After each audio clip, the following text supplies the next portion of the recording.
Hi everyone, Bandanner here, I hope you're all doing well. Today we have an update from the Broken Arrow team on the upcoming multiplayer beta, which launches tomorrow. Yes, that's right, January 31st. I didn't do a video on the run-up to that news because I figured most people would know about it and it wasn't really necessary, but now they've given us all the information about what's going to be in the open beta. So I think this is a good time to do a quote-unquote devblog style video and go through what they're telling us we're going to get. As you all know, the multiplayer open beta will start tomorrow, they say, on January 31st. It will contain 4 playable specializations, 2 per faction, the USA and Russia being the factions, and it will be over 6 multiplayer maps. They will be playable in multiplayer only in 5v5 mode. As a little reminder, at the game launch, it will contain a plethora of single player content including lots more specializations, 5 per faction for a total of 10, and a single player campaigns, but the scope of this open beta is testing the multiplayer only. As a reminder, they've said before they really want to stress out their servers and see how much punishment they can take. They go on to say that they prepared this post to showcase the contents of the multiplayer open beta, both the 4 playable specializations as well as the 6 maps available, and they hope we enjoy it. Alright, let's get straight into it. The specialization descriptions. The Armored Brigade, USA. The Armored Brigade gives you access to the heaviest and most powerful ground vehicles of the US Army. This firepower comes at a cost of poor mobility and the total absence of air units.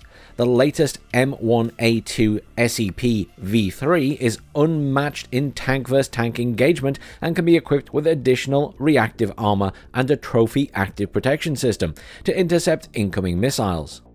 The M109 Paladin and the M270 MLRS open the way for your armoured pushes, followed by Bradley fighting vehicles carrying small mechanised infantry groups to hold the terrain. Cavalry scouts equipped with Javelin top attack missiles secure the flanks and prepare a nasty surprise for any enemy vehicle rushed in response to your assault. And obviously we've had that nice screenshot of all of the forces that are there, and then also a really cool screenshot of the units in action, which I think has been doctored / done with AI. Either way, it looks really cool. Next up we have the Marines Expeditionary Unit for the USA. The United States Marine Corps is a jack of all trades, giving you access to a balanced amount of equipment. The Light Armoured Vehicle, or the LAV, provide a mobile platform for multiple weapon systems. The LAV-25 with a Bushmaster autocannon, the LAV-M with an 82mm mortar, and the LAV-AD with a Stinger anti-air missile set, and a GAU 12 25mm Gatling gun. And finally, there is the LAV-L transporting small quantities of logistics. The AA-VP-7 have enough room to transport large 13-men strong Marine squads or multiple support squads. They also provide decent firepower with an M2 Browning and a Mark 19 grenade launcher. The M1A1 FEP with its high explosive multipurpose round is more effective than other Abrams tanks at dealing with infantry. The HIMARS can fire up to 6 rockets with a unitary or cluster warhead, as well as the ATACMS and the PRSM ballistic missiles. Cobras, Vipers, Stallions, Ospreys, and of course the Venom helicopters provide anything you need in the helicopter department, but you will have a limited amount of points in the deck for helicopters, so you need to make choices carefully. Harriers, Hornets, and F-35s provide good choices of loadouts for airstrikes and air superiority, while the KC-130J can airdrop troops from a low altitude. And once again, we've got a nice shot of those units, and obviously another shot of units in action, which again is either doctored or made with AI, but either way, it does look really cool. Whoever's making these for them or whatever they're using, I kind of want access to it. Okay, then we have the Guard Tank Brigade for Russia. An elite Guard Tank Brigade is equipped with the heaviest and most modern ground vehicles, but no helicopters or planes. Everything is heavy in this specialization, from the T-90M Razvedchik? No idea if I'm pronouncing that right. They're in the Recon tab, to the T-15 Barbaris in the Infantry tab, a troop transport based on the chassis of the T-14 Armata tank equipped with a 30mm or 57mm autocannon. Many vehicles can be equipped with active protection systems that can intercept incoming rockets and missiles. The support category also provides some of the best anti-aircraft systems available, like the M3 Buk and the Panzer S1. but also the deadly artillery system like the TOS-1 Buratino or its upgrade, the TOS-1A Solent spec, that can unleash a deadly volley of 220mm thermobaric rockets. Again, we got a nice shot of all of those units, and then a shot of some units in action, which again, I think is done with AI, but it does look very cool. It's basically like concept art, and not many games release that these days, so it's kind of nice to see. And then finally we have the VDV Brigade for Russia. The Russian airborne forces can parachute troops and vehicles to rapidly strike from any direction with light mechanized support. The small 5-men strong VDV squads are highly specialized and rely on their BMD armored transport to hold their ground against sometimes more than twice the larger enemy squads. Use aircraft equipped with anti-tank radiation missiles to take control of the skies, drones to identify weaknesses, and the Tu-160 heavy bombers to strike groupings. When the enemy tanks start showing up, it's time to call in the helicopters like the Mi-28N or the Ka-52 and hunt down any vehicle wandering too far away from their air defense. Again, we've had that nice shot of them all in the armory, so to speak, and then we've got this nice shot of units in action. Again, basically concept art, but really cool.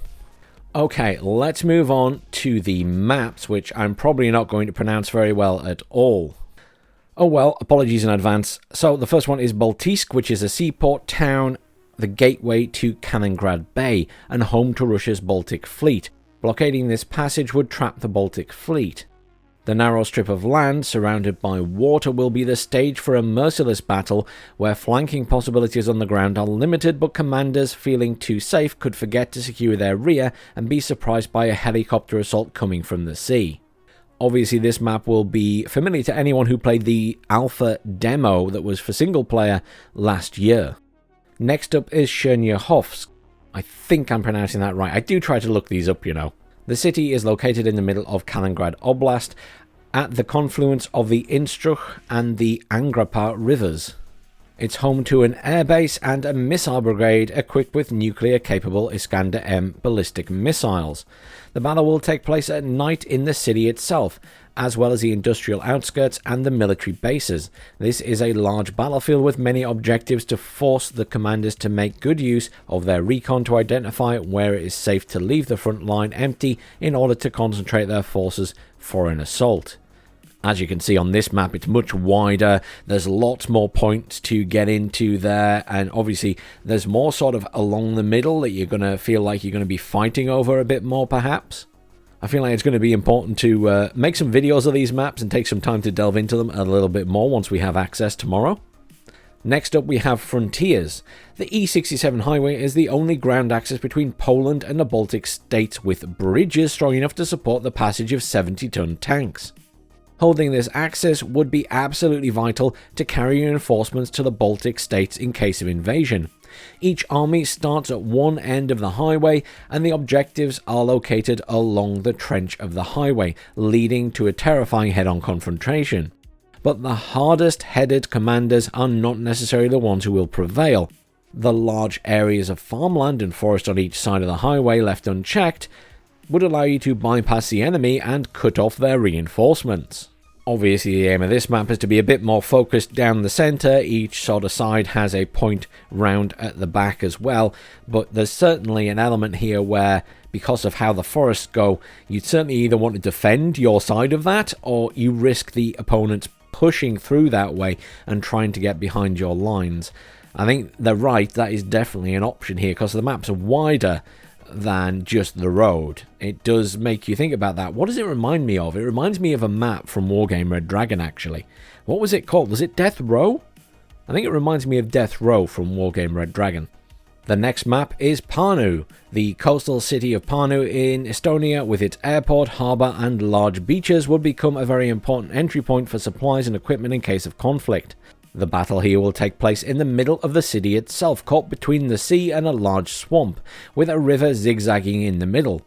Taking control of the central bridge will allow you to rapidly move troops from one bank to the other, to put the enemy team off balance, otherwise you must rely on the swampy fords to do so.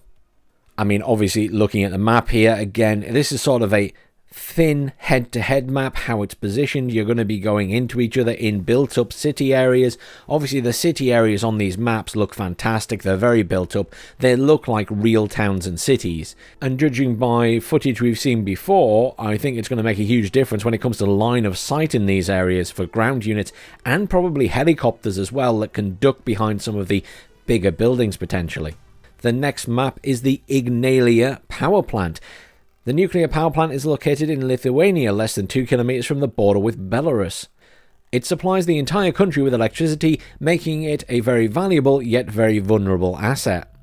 The battle will rage in the swampy area surrounding the power plant, including the nearby city of Vignius with its classic Soviet architecture, the power plant itself, and the industrial area located in between. They add a little note here that the power plant was decommissioned in 2009 in real life, but it stayed active in Broken Arrow's lore, because remember, Broken Arrow isn't real life, it's got its own lore. So this map's a little bit different. You've kind of got one side where you've got your back points and then a front point, and then the other side of the map you've got two very central points, so you're mainly going to be fighting over that central area of the map. And obviously when looking at this image, I'm talking about the bottom 2 points basically. And last but not least, you have the central village.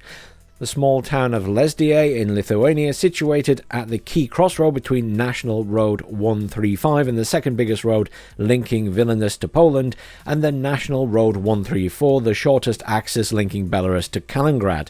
The objectives for this battle are located at key locations inside and around the town, but many little farms, groves and fields separated by dense hedgerows surround it and can be used to outflank the enemy.